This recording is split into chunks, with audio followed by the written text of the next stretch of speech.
Herkese merhaba, mutfağıma hoş geldiniz. Ben İrem. Bundan sonra kanalımızda raw ve vegan beslenme üzerine bilgiler paylaşacağım sizlerle. Bugün sizlerle birlikte badem sütü tarifi yapacağız. Badem sütü tarifine geçmeden evvel sıcak su bize lazım olacak. O nedenle önce bir kettle'ı çalıştırıyorum. Suyumuz kaynarken ben yavaşça sizlere malzemeleri aktarayım. 1 su bardağı çiğ bademim var. Ben bunu 6 saat önceden aktive ettim. Yani suda beklettim. Aktive etmek ne demek? Suda bekletiyoruz. Badem için 6 saat ila 8 saat yeterli bir zaman dilimi. Bademlerimizi aktive etmek içindeki minerali, enzimi, vitamini canlandırmak demek. Bu bütün kuru yemişler için geçerli.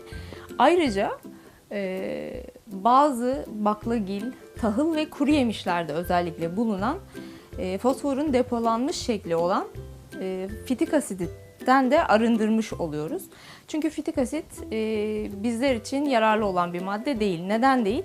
Örneğin kuru yemişlerdeki kalsiyum, magnezyum gibi minerallerin emilimini engelliyor.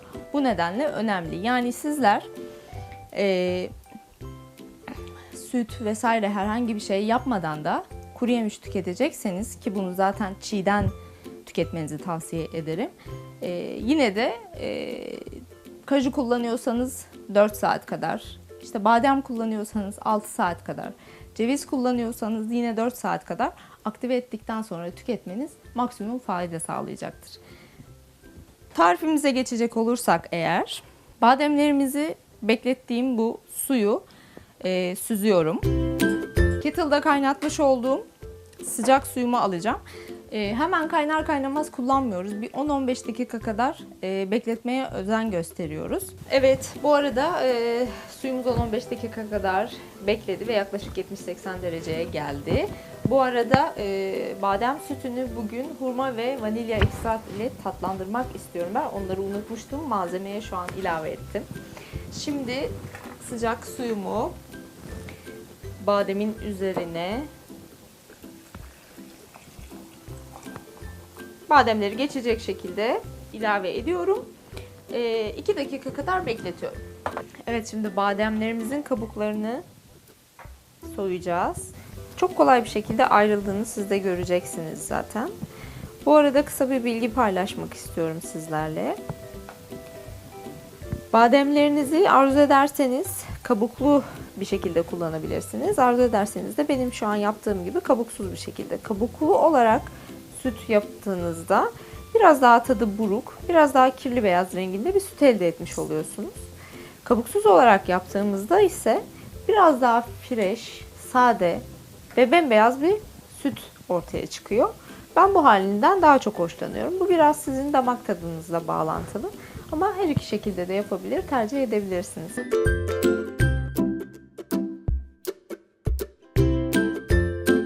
Evet arkadaşlar, bademlerimizi kabuklarından ayırdık. Burada çiğ, soyulmuş ve aktive edilmiş bademlerimiz var.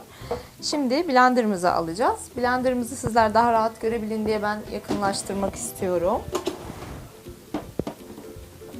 Şöyle koymam yeterli herhalde. Evet. Şimdi badem sütünü yaparken normalde ben 1 su bardağı aktive edilmiş çiğ bademe 3-3,5 su bardağı su olarak kullanıyorum. Sizler daha yoğun seviyorsanız 2 su bardağına kadar düşürebilir bu oranı. 5 su bardağına kadar da yükseltebilirsiniz. Bu tamamen sizin damak tadınıza kalmış.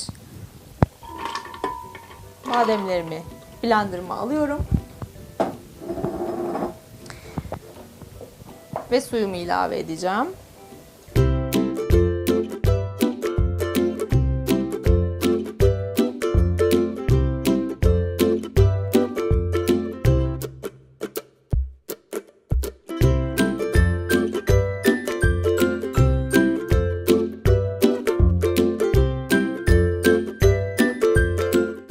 Bugün kullandığım bardak biraz büyük. Bu yeterli olacaktır sanırım. Evet, 3 su bardağı suyumu ilave ettim. Tatlandırmak için de 1 adet hurma Ve yine kendi hazırlamış olduğum vanilya özünü kullanacağım ben. Bunun tarifini de ilerleyen zamanlarda videomda paylaşıyor olurum. Kudüs hurması kullanıyorum. Daha yumuşak olduğu için önceden ıslatmaya, aktive etmeye gerek yok. Sadece çekirdeğinden ayırıyorum.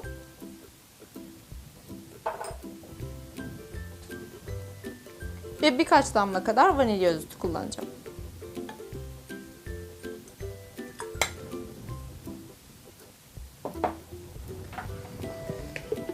Ve çalıştırıyoruz.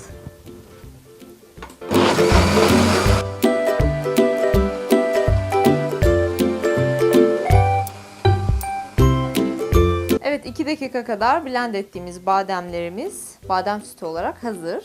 Şimdi süzeceğiz. Süzerken de ben nutmeg kullanıyorum.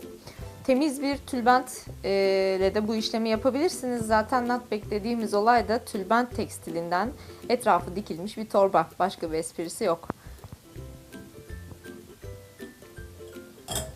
Süzgecime geçireyim. Geçiremedi.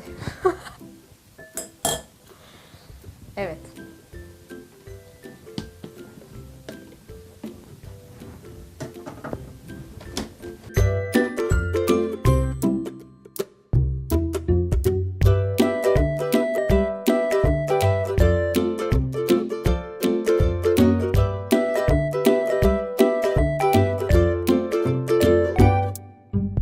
Evet, badem sütümüzü nutmeg'e tamamen aktardım. Şimdi bunu elimizle iyice sıkıştıra sıkıştıra hiç süt kalmamacasına tamamen süzeceğiz.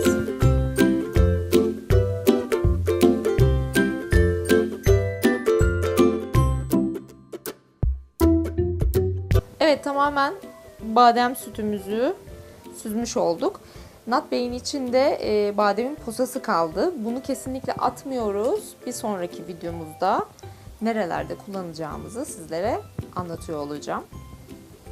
Şunu bir izninizle kenara alayım. Evet, süzdüğümüz badem sütümüzü ben şimdi şişemize aktaracağım. Evet arkadaşlar, 1 su bardağı aktive edilmiş bademden yaklaşık 1 litre kadar süt yaptık ve ben şimdi sizler için deniyorum. Gerçekten son derece fresh, son derece sade ve çok lezzetli bir süt elde ettik. Lütfen deneyin ve yorumlarınızda belirtin fikrinizi. Merak ediyorum. Şimdi size kısa bir bilgi vereyim. Kalsiyum değerleriyle ilgili. 1 su bardağı inek sütünde yaklaşık 250 mg kalsiyum varken 1 su bardağı badem sütünde tam olarak 400 mg kalsiyum var. Üstelik hayvansal sütten aldığımız kazein, antibiyotik, steroid, hormon gibi zararlı maddeleri de bünyemize almamış oluyoruz. Evet, videomuzun sonuna geldik. Lütfen kanalımıza abone olmayı, beni sosyal medya hesaplarından takip etmeyi ve çektiğimiz videoların detayları için web sitemi ziyaret etmeyi unutmayın. Hayata katkısı olsun. Hoşça kalın.